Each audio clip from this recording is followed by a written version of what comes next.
தான் இவன் சொல்ல வேண்டும். அதாவது இதுவரை இவனால் நடத்தப்பட்டான், இப்பொழுது அவன் மீனினால் நடத்தப்படுகிறான். அது எப்பக்கமெல்லாம் போகிறதோ அப்பக்கமெல்லாம் உருளுவான். கொஞ்சம் பாக்கி சொல்லுவேன், இட்ஸ் a dirty place. அதனுடைய குடல், அவருடைய வயிறு, அது ஒரு அழுக்கான அசுத்தமான, அன்பானவர்களே, ஆண்டவர் விட்டு தூர போகிற வாழ்க்கை இட்ஸ் a dirty life. அசுத்தமான வாழ்க்கை, ஒரு பிடிப்பில்லாத வாழ்க்கை, செயல்பட முடியாத வாழ்க்கை, அங்கும் இங்கும் அலசடிப்படுகிற வாழ்க்கை. இதுதான் தேவ சித்தத்தை விட்டு விலகி போகிற மனுஷனுக்கு. வேதத்தில் வாசிக்கிறோம், எலிமெலேக்கு, அன்பானவர்களே, அவன் தேசத்திலே பஞ்சம் இருந்தது என்பதனாலே அவன் மோவாபுக்கு போனான். உன்னை நீங்கள் யோசித்து பார்க்க வேண்டும். பஞ்சம் அவனுக்கு மட்டுமல்ல, அந்த தேசத்திலே எல்லாருக்கும் பஞ்சம் வந்தது. எல்லாரும் ஊரை விட்டு போகவில்லை, அவன் மட்டுமே போனான், திட்டமிட்டு போனான். திருமறை சொல்லுகிறது, அவன் சாதாரண மனிதல்ல, பல காணி நிலங்களுக்கு அவன் சொந்தக்காரன். அன்பானவர்களே, தேவனை விட்டு விலகி போன காரணத்தினாலே அவனுடைய வாழ்க்கை உடைந்தது. அவன் பிள்ளைகள் மரித்து போனார்கள். அவன் வாழ்க்கையிலே ஒரு பெருங்காற்றும் ஒரு புயலும் சூறாவளியும் அவன் வாழ்க்கையை சின்ன பின்னமாக்கினது. ஆண்டவர் விட்டு தூரப்போருடைய வாழ்க்கையிலே பெருங்காற்று வரும், சமுத்திரம் வரும், கொந்தளிப்பு வரும், எல்லாமே உடையும். அடுத்தபடி சொல்ல விரும்புகிறேன், தேவனை விட்டு ஓடினாலும் நீங்கள் தூங்கலாம், ஆனால் அன்பானவர்களே, தூக்கத்தை நம்பி உங்களுடைய வாழ்க்கையை நிர்ணயிக்காதிருங்கள். இன்றைக்கு ஜனங்கள் சொல்லுகிறார்கள், வசதியா இருக்கிறேன், சந்தோஷமா இருக்கிறேன், அமைதியா இருக்கிறேன். அந்த அமைதி கொஞ்சம் காலம்தான், ஆனால் அமைதிக்கு பின்னாக ஒரு மாபெரும் புயல் வரும். அன்பானவர்களே, அந்த புயல் காற்றிலே உங்களால் சமாளிக்க முடியாது. ஆனால் ஆண்டவர் இன்றைக்கும் உங்களுடைய வாழ்க்கையிலே இரண்டாம் தரமும் உங்களுடைய வாழ்க்கையிலே ஆண்டவர் அற்புதங்களை செய்ய விரும்புகிறார். இன்றைக்கு ஆண்டவருடைய மிகப்பெரிய நோக்கம் என்னவென்றால், ஓடிப்போன ஒரு மனிதனை, பின்மாறி போன ஒரு மனிதனை, அவனை கொண்டு அவனையே தேவன் பயன்படுத்த விரும்புகிறார். இந்த செய்தியை கேட்டுக்கொண்டிருக்கிற என் அன்பு சகோதரனே, ஒருவேளை நீ ஆண்டவரை விட்டு வெகு தூரம் ஓடி இருக்கலாம், தேவ சித்தத்தை விட்டு, தேவ நோக்கத்தை விட்டு, தேவ தீர்மானத்தை விட்டு. என்றைக்கு ஆண்டவர் இந்த பூமியில் உன்னை படைத்தாரோ அன்றைக்கு உனக்கென்று ஒரு தீர்மானம், உனக்கென்று ஒரு திட்டங்கள், உனக்கென்று ஒரு பெரிய பெரிய ஆண்டவர் நோக்கங்களை வைத்திருக்கிறார். அந்த நோக்கத்தை விட்டுவிட்டு சுய நோக்கங்கள், சுய சித்தங்கள், சுய திட்டங்களை செய்வாயானால் உன் வாழ்க்கையிலே புயல் நிச்சயம், உன் வாழ்க்கையிலே கொந்தளிப்பு நிச்சயம், உன் வாழ்க்கையிலே சூறாவளி நிச்சயம். ஆனாலும் தேவன் இந்த நாட்களிலே அவர் சொல்லுகிற இரண்டாவது வார்த்தை, அடுத்தபடி அவன் சொன்ன ஒரு காரியம், 2ஆம் அதிகாரம் 1 வசனத்திலே, அவன் கர்த்தரை நோக்கி விண்ணப்பம் பண்ணினான். இந்த நாளிலே ஒருவேளை ஆண்டவரை விட்டு நீ வெகு தூரம் போயிருக்கலாம், உனக்கு ஒரு சந்தர்ப்பம். ஆண்டவரை நோக்கி நீ பார்ப்பாயானால், ஆண்டவரை நோக்கி நீ அபயமிடுவாயானால், ஆண்டவர் உன் வாழ்க்கையிலே ஒரு மிகப்பெரிய மாற்றங்களை தருவார். 3ஆம் அதிகாரம் 2ஆம் வசனம் சொல்லுகிறது, இரண்டாம் தரமும் கர்த்தருடைய வார்த்தை. எனக்கு இந்த வசனத்தை அதிகமாக நேசிக்கிறேன். அதோட அர்த்தம் என்னவென்றால், the second chance to Jonah. ஆண்டவர் அவன் வாழ்க்கையிலே இரண்டாம் தரம் ஒரு வாய்ப்பை தந்தார். அவர் வாய்ப்புகளை கொடுக்கிற ஆண்டவர், சந்தர்ப்பங்களை கொடுக்கிற ஆண்டவர். நீ ஓடி போனாலும், நீ தூரமாய் போனாலும், உன்னை கொண்டு உன் மூலமாக அவர் காரியங்களை செய்ய விரும்புகிறார். ஏன் தெரியுமா? ஒருவேளை தேவன் சந்த சந்தர்ப்பங்களை வாழ்க்கையில நீ தவற விட்டிருக்கலாம், ஆனால் இந்த நாளிலே ஆண்டவர் அந்த சந்தர்ப்பங்களை உனக்கு திரும்ப தருகிறார். அவர் சொன்ன வார்த்தை, நீ எழுந்து நீ மகா நகரமாகிய நினிவேவுக்கு போ, நான் சொல்லுகிற வார்த்தையை அங்கே பிரசங்கி என்றார். அப்படியே அவன் செய்தான். நாளிலே அன்பானவளே, நான் இப்படி சொல்ல விரும்புகிறேன், நீங்கள் தேவனுக்கு விரோதமாய் எத்தனை காரியம் செய்தாலும் நேசிக்கிற ஒரு கர்த்தர், ஒருவேளை அன்புக்குரியவர்களே, ஆண்டவரை விட்டு எவ்வளவாய் ஓடினாலும் அவர் உனக்கு பின்னே ஓடி வருகிறவர். இந்த 66 புஸ்தகங்களும் ஒரே வார்த்தையை திரும்ப திரும்ப சொல்லுகிறது. ஆதியாகமத்திலிருந்து வெளிப்படுத்தல் வரை ஓடும் ஒரு மனிதன், அவனை தேடி ஒரு தெய்வம். ஆதாம் ஓடினான், அவனை தேடி வந்தார்.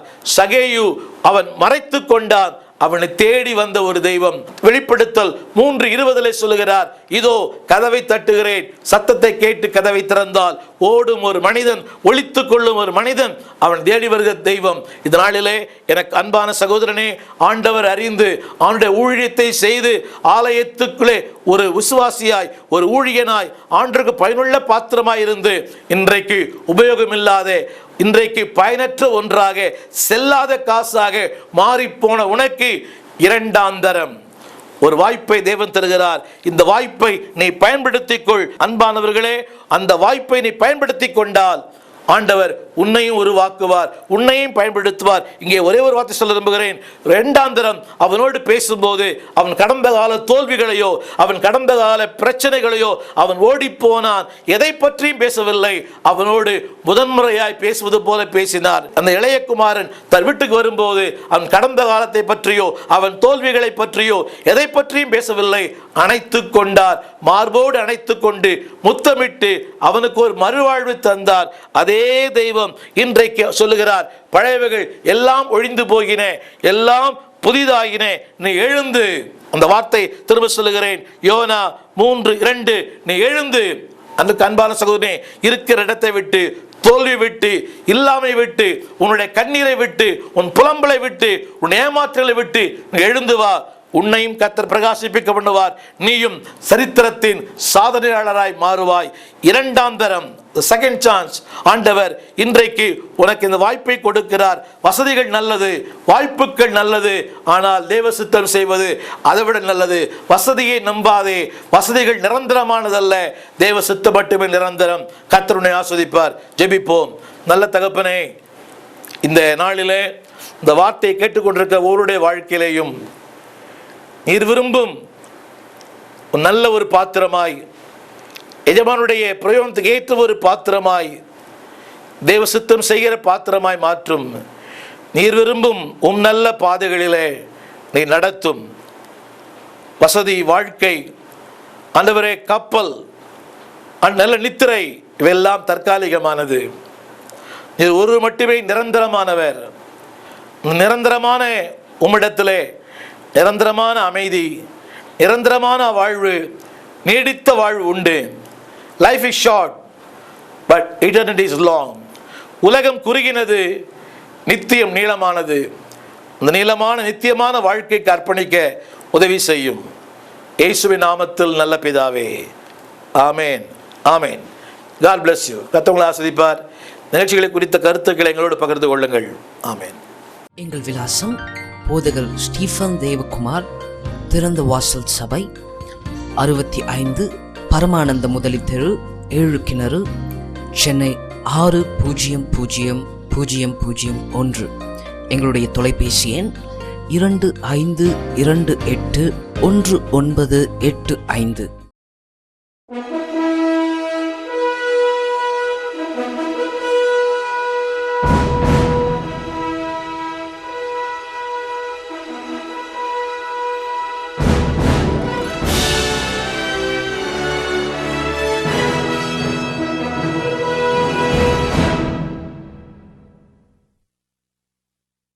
ஆண்டவராக இயேசு கிறிஸ்துவின் நாமத்தில் தொலைக்காட்சி நேயர்களுக்கு எங்களுடைய அன்பின் வாழ்த்துக்கள். இந்த நிகழ்ச்சிகளை குறித்த உங்கள் கருத்துக்களை எங்களோடு பகிர்ந்து கொள்ளுங்கள். இந்த தொலைக்காட்சி ஊழியத்திற்காக ஜெபியுங்கள், தாங்குங்கள். இந்த நாளிலே 1 கொரிந்தியர் 11ஆம் அதிகாரத்திலிருந்து திருச்சபையின் மேன்மை என்ற தலைப்பில் எங்களோடு பேசும்படி விரும்புகிறேன். 1 கொரிந்தியர் புஸ்தகம் 11ஆம் அதிகாரம் 22ஆம் வசனத்தில் இப்படி ஒரு வார்த்தையை ஆவியானவர் எழுதி வைத்திருக்கிறார். அதாவது, தேவனுடைய சபையை அசட்டை பண்ணுவது. இந்த நாளிலே என்னுடைய தலைப்பு என்னவென்றால், திருச்சபையின் மேன்மை, திருச்சபையின் ஆசீர்வாதங்கள். இந்த நாட்களிலே தேவனுடைய ஆலயத்தை அசட்டை பண்ணுகிற மக்கள் ஏராளம். இந்த 1 கொரிந்தியர் 11ஆம் அதிகாரம் இப்படி ஆரம்பிக்கிறது. அதாவது, நான் கிறிஸ்துவை பின்பற்றுவது போல நீங்களும் என்னை பின்பற்றுங்கள் சகோதரரே என்று சொல்லி ஆரம்பிக்கிறார். இப்படி 1 கொரிந்தியர் 11ஆம் அதிகாரம் மீட்கப்பட்ட, ஆண்டவரை அறிந்த, மனம் திரும்பின, கிறிஸ்துவை ஏற்றுக்கொண்ட, கிறிஸ்துவுக்காக தங்கள் வாழ்க்கை அர்ப்பணித்தோம் என்று சொல்லுகிற திருச்சபை மக்களுக்காக இந்த 1 கொரிந்தியர் 11ஆம் அதிகாரம் எழுதப்பட்டிருக்கிறது. இதில் திருவிருந்தை குறித்து ஏராளமான சத்தியங்கள் அடிக்கடி பேசப்படுகிறது. ஒவ்வொரு திருவிருந்து ஆராதனையிலேயும் இந்த வார்த்தைகள் அதிகமாய் ஊழியர்களால் கையாளப்படுகிறது. இந்த நாளில் அதில் இருக்கிற ஒரே ஒரு வார்த்தையை நான் உங்களுக்கு சொல்லும்படி விரும்புகிறேன். தேவனுடைய சபையை அசட்டை பண்ணுவது, அதாவது டிஸ்பைசிங் த சர்ச். இன்றைக்கு ஆண்டவரை அறிந்த ஏராளமான மக்கள் கூட தேவனுடைய சபையை அசட்டை பண்ணுகிறார்கள். ஒருவேளை நீங்கள் கேட்கலாம், ஐயா, எப்படி நான் தேவனுடைய சபை அசட்டை பண்ணுகிறேன்? வேதம் சொல்லுகிறது, அன்பானவர்களே, இந்த உலகத்தில் யோவான் 3:16 பிதா உலகத்தை அன்பு கூர்ந்தார். எபேசியர் புஸ்தகம் 3ஆம் அதிகாரம் சொல்கிறது, கிறிஸ்து சபையில் அன்பு கூர்ந்தார். God loved the world but Christ loved the church. நன்றாக கவனிக்க வேண்டும். பிதா உலகத்தில் அன்பு கூர்ந்தார், கிறிஸ்து சபையை அன்பு கூர்ந்தார். இது இப்படி சொன்னால் உங்களுக்கு புரியும். பழைய ஏற்பாட்டு முழுவதிலும் ஆண்டவர் ராஜ்யங்களோடும் ராஜாக்களோடும் இடைப்பட்டார். God was dealing with a king and kingdom. ஆனால் புதிய ஏற்பாடு முழுவதும் சபையும் சபையின் மக்களோடு இடைப்படுகிறார். எனவே தான் ஏராளமான நிருபங்களை நாம் திருமறையிலே புதிய ஏற்பாட்டிலே வாசிக்கிறோம். அப்படியானால் தேவனுடைய முழு அவருடைய பாரம் ஆசை என்னமெல்லாம் சபையை குறித்தே. எனவே தான் ஆண்டவர் சொன்ன வார்த்தை, என் சபை இதை நான் கட்டுவேன். கவனிங்கள், என் சபை. ஆண்டவர் எங்கெல்லாம் என்னுடைய என்று சொல்லுகிறாரோ அங்கெல்லாம் அவருடைய சொந்தம். அன்பானவர்களே, என்னுடையது என்று நான் ஒன்றை சொல்ல வேண்டுமானால் நான் கிரயம் செலுத்தாத ஒன்றை நான் என்னுடைய என்று சொல்ல முடியாது. It is God, not only it is God choice. அது தேவனுடைய தெரிந்து கொள்ளுதல், தேவனுடைய தீர்மானம். அவர் சொல்லுகிறார், என் சபை அதை நான் கட்டுவேன். இதில் தேவனுடைய அக்கறையை பார்க்கிறோம், ஆதங்கத்தை பார்க்கிறோம், அவருடைய ஆசையை பார்க்கிறோம். அவர் சொல்லுகிறார், என் சபை. இந்த சபையை இன்றைக்கு அவிசுவாசிகள் அசட்டை பண்ணுவதல்ல, விசுவாசிகள் அசட்டை பண்ணுகிறார்கள். அறிந்தவர்கள், சபைக்கு வருகிறவர்கள், ஆண்டவரை ஏற்றுக்கொண்டோம் என்று சொல்லுகிற மக்கள் இன்றைக்கு அன்பானவர்களே அசட்டை பண்ணுகிற மக்கள் ஏராளம். இதைத்தான் எபிரேயர் 10:25 சொல்லுகிறது. சபை கூடி வருதலை சிலர் விட்டு விடுகிறது போல நாம் விட்டு விடாமல். அதனுடைய அர்த்தம் என்னவென்றால், இன்றைக்கு சபை கூடி வருதலை விட்டு விடுகிற மக்கள் ஏராளம். அதாவது இன்றைக்கு எனக்கு எல்லாம் சாதகமாக இருந்தால், எனக்கு நல்ல உடல் ஆரோக்கியம் இருந்தால், சுற்றுப்புறங்கள் எனக்கு எல்லாமே எனக்கு சரியா இருந்தால் நான் ஆலயத்துக்கு போவேன். இப்படி சொன்னால் உங்களுக்கு புரியும். If I feel good, if everything is comfortable to me, எனக்கு எல்லாம் சாதகமாக இருந்தால் நான் ஆலயத்துக்கு போவேன். அப்படி அல்ல அன்பானவர்களே. இன்றைக்கு நமக்கு சாதகமாக இருந்தால், எனக்கு எல்லாம் அனுகூலமாக இருந்தால் செல்வேன். அதல்ல. அந்த வார்த்தை என்றைக்கு உங்களுக்குள்ள வருகிறதோ அன்றைக்கே நீங்கள் ஆண்டவரை அசட்டை பண்ணுகிறீர்கள், ஆலயத்தை அசட்டை பண்ணுகிறீர்கள். இன்றைக்கு ஆலயத்துக்கு வருகிற மக்கள் ஏராளம். ஆனால் ஏதோ வந்து போகிற மக்கள். அடிக்கடி நான் சொல்லுவது, ஞாயிற்றுக்கிழமை காலை வேளையில் வருகிறவர்கள் பார்வையாளர்கள், ஜபத்துக்கு வருகிற மக்கள் தான் பங்குதாரர்கள். இன்றைய திருச்சபையிலே பார்வையாளர்கள் ஏராளம், ஆனால் பங்குதாரர்கள் மிக குறைவு. ஆனால் ஆண்டவர் இன்றைக்கு பார்வையாளர்களை அல்ல, பங்குதாரர்களை விரும்புகிறார். இன்றைக்கு ஜனங்கள் சபையை விட மற்ற எல்லா காரியங்களுக்கும் முக்கியத்துவம் கொடுப்பதை இன்றைக்கு அன்றாட வாழ்க்கைகளை பார்க்கிறோம். அன்பானவர்களே, எல்லாம் முக்கியம். வேலை முக்கியம், உறவுகள் முக்கியம், குடும்பம் முக்கியம். இவைகளிலே சபை மிக முக்கியம். பிரையாரிட்டிஸ் இன் பிரையாரிட்டிஸ். இந்த உலகத்திலே ஆண்டவர் சபையை மேன்மைப்படுத்தி வைத்திருக்கிறார். எல்லாவற்றுக்கும் மேலாக அவர் சபையை கனம் பண்ணியிருக்கிறார். தேவன் கனம் பண்ணுகிற சபையை என் அன்பான கர்த்தருடைய பிள்ளையே, நீ கனம் பண்ணுகிறாயா? என்னுடைய 43 ஆண்டுகால கிறிஸ்தவ வாழ்க்கையிலே நான் இதுவரை ஆலயத்தை நான் விட்ட ஒரு ஞாயிற்றுக்கிழமைகள் கிடையாது. பலவீனமான நாட்கள் உண்டு, சுகமான நாட்கள் உண்டு. அதை தவிர அன்பானவர்களே, ஒரு நாளும் எந்த காரணத்தை கொண்டும் எந்த சூழ்நிலையிலும் ஆலயத்தை நான் தவற விட்டதில்லை. காரணம் என்னவென்றால், தேவன் ஆலயத்திலே கனம் பண்ணுகிறார். அவர் ஆலயத்திலே அவர் வாசம் பண்ணுகிற கர்த்தர். இந்த நாளிலே நான் உங்களுக்கு சொல்லுகிற வார்த்தை, தேவனுடைய சபையை அசட்டை பண்ணினால் தேவன் உங்களுடைய வாழ்க்கையை இகழ்வார். அது மட்டுமல்ல, அடுத்த வார்த்தை சொல்லுகிறது, உங்களை புகழ்வேனோ, தேவன் ஒரு நாளும் உங்களை புகழ மாட்டார். ஆதியாகமத்தின் புஸ்தகம் 49ஆம் அதிகாரம் சொல்லுகிறது, யூதா தன் சகோதரால் புகழப்படத்தக்கவன். இதுதான் மேன்மையான வாழ்க்கை. ஆலயத்தை அசட்டை பண்ணுவதனுடைய இரண்டாவது அர்த்தம், ஆத்தும பாரம் இல்லாத ஒரு வாழ்க்கை. ஏதோ வருவது வந்து போகிறது. நோவாவின் பேழையிலே இருந்த காகம் போகிறதும் வருகிறதும். அதனுடைய அர்த்தம் என்னவென்றால், அது உலகத்துக்குள்ளே வாழும், நோவாவின் பேழைக்குள்ளும் வாழும். உலகமும் தேவை, நோவாவின் பேழையும் தேவை. மரித்து போன அந்த கழுகளை தின்னவும் ஆசை, நோவாவினுடைய அந்த உறவும் ஆசை. அது அல்ல அன்பானவர்களே. ஆனால் அதற்குள் இருந்த அந்த புறாவை பற்றி திருமறை சொல்லும் போது, அதை வெளியே விட்டார். அதுவோ ஒரு ஒளிய மரத்தின் இலையை, அது பச்சையான ஒரு ஒளிய மரத்தின் இலையை உள்ளே கொண்டு வந்தது. அது நற்செய்தியை காண்பிக்கிறது. பூமியிலே தண்ணீர் வற்றிவிட்டது என்கிற ஒரு மாபெரும் நற்செய்தியை நோவாவுக்கு அறிவித்தது. இன்றைக்கு அன்பானவர்களே, ஆத்தும பாரம் இல்லாத ஒரு வாழ்க்கை. மூன்றாவது, இன்றைக்கு திருவிருந்திலே பங்கு பெறுகிற அநேகருக்கு திருவிருந்தினுடைய அந்த மேன்மை புரியவில்லை. இது அவருடைய சரீரம், இதோட ரத்தம், அவருடைய சரீரத்திற்கும் ரத்தத்துக்கு நான் பங்குதாரராக இருக்கிறேன். தேவனுடைய சரீரத்தை நான் கெடுத்தால், தேவனுடைய ரத்தத்துக்கு நான் அபாத்திரனாக இருந்தால் ஆண்டவர் என்னை தண்டிப்பார் என்கிற அந்த உணர்வும் இன்றைக்கு அநேகருக்கு இல்லை. திருமறை சொல்லுகிறது, அபாத்திரமாய் எடுக்கிறவனுக்கு ஆக்கினை தீர்ப்பு உண்டு, அபாத்திரமாய் எடுக்கிறவனுக்கு அகால மரணம் உண்டு. அதாவது அர்த்தமில்லாமல் எடுக்கிறவனுக்கு வாழ்க்கையிலே நோக்கமில்லாமல் அவன் வாழ்க்கை முடிந்துவிடும். நான்காவது சொல்ல விரும்புகிறேன், இன்றைக்கு சபை என்பது ஒரு சமுதாய கூடம் அல்ல. இன்றைக்கு சபை என்றாலே it is just for matching and dispatching. திருமணத்திற்கும் அல்லாவிட்டால் அடக்காராதனைக்கு மட்டும் சபை அல்ல. சபை என்பது ஒரு சமுதாய கூடம் அல்ல, அது ஆவிக்குரிய வாழ்க்கையின் ஒரு மறுமலர்ச்சி. It is spiritual cleaning. உங்களுடைய வாழ்க்கை எண்ணங்கள் மாற்றம், சுபாவங்களின் மாற்றம், ஆசையின் மாற்றம், அதாவது உங்களுடைய வாழ்க்கையின் முழு மாற்றத்தை தருவது சபை.